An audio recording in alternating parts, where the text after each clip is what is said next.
In the dumpster outside his apartment building, a young man named Santino finds Matt beaten to within an inch of his life.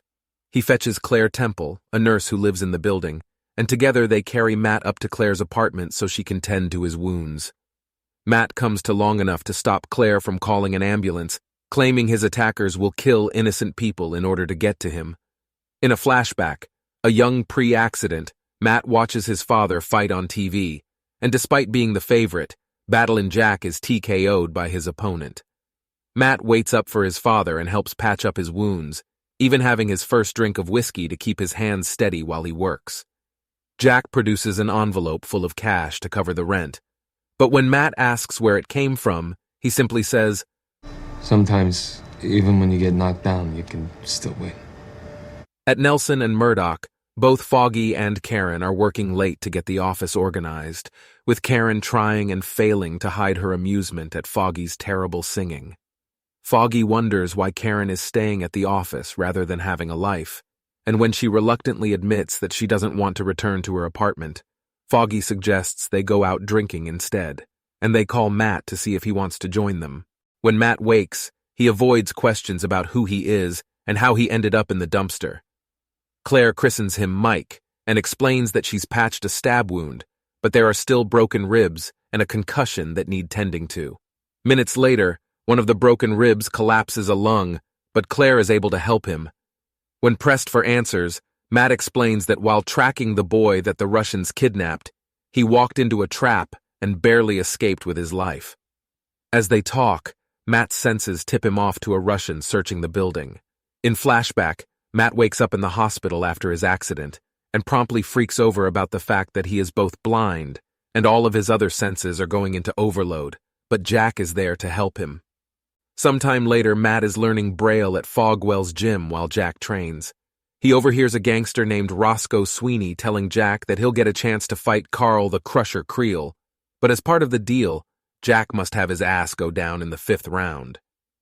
Jack initially turns the fight down, but Roscoe reminds him that he's got a blind son to take care of, and eventually Jack agrees to throw the fight.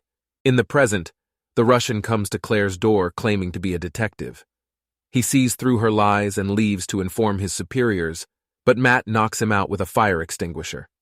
Meanwhile, Foggy and Karen wind up at Josie's, a Hell's Kitchen bar where the customers look a lot meaner than they really are.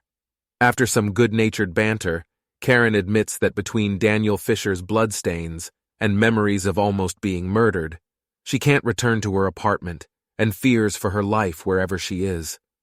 Foggy resolves to stay up all night with her. On the roof of Claire's building, Matt ties up the Russian and prepares to interrogate him, though Claire is still skeptical about the whole situation. When asked why she helped Matt, Claire admits that during her shifts in the ER, she's heard stories about a vigilante in a black mask who's been running around Hell's Kitchen saving people from gangs and violence, and while she wants to believe Matt is a force for good, his treatment of Foster suggests otherwise. "I know you're afraid. You can't give in to the fear. If you do, men like this win." Young Matt's Braille reading is coming along, and Jack has new gear for his fight against Creel, including a red robe inscribed with Battlin' Jack Murdock.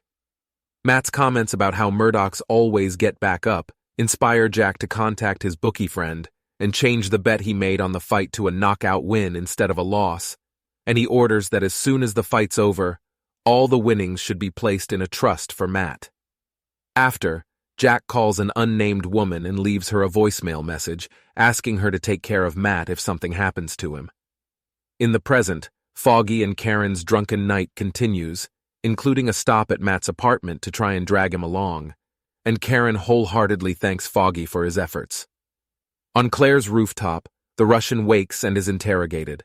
Claire's disapproval evaporates when he admits the Russians only kidnapped the boy to lure out the masked vigilante.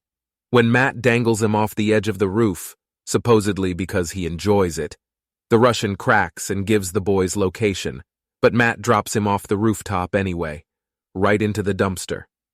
Claire freaks about this, but after a quick listen, Matt ensures her that Mobster is still alive, albeit heavily injured. After encouraging Claire to leave her apartment for a while, in case the Russians come for her, and finding out how to get in touch in case he needs medical help in the future, Matt sets off.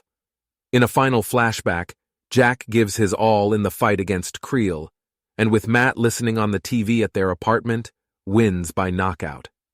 Afterwards, Jack hurriedly tries to escape the boxing arena, pausing only to listen as the crowd cheers his name. But later Matt hears a gunshot with his super senses and races to a nearby alley, cordoned off by the cops, in which lies Jack's body, shot in the head. In the present, Matt finds the Russian hideout, and despite his injuries, defeats all 10 of the Russian gangsters present in a protracted fight. Barely able to stand, he takes off his mask before freeing the boy and carrying him out.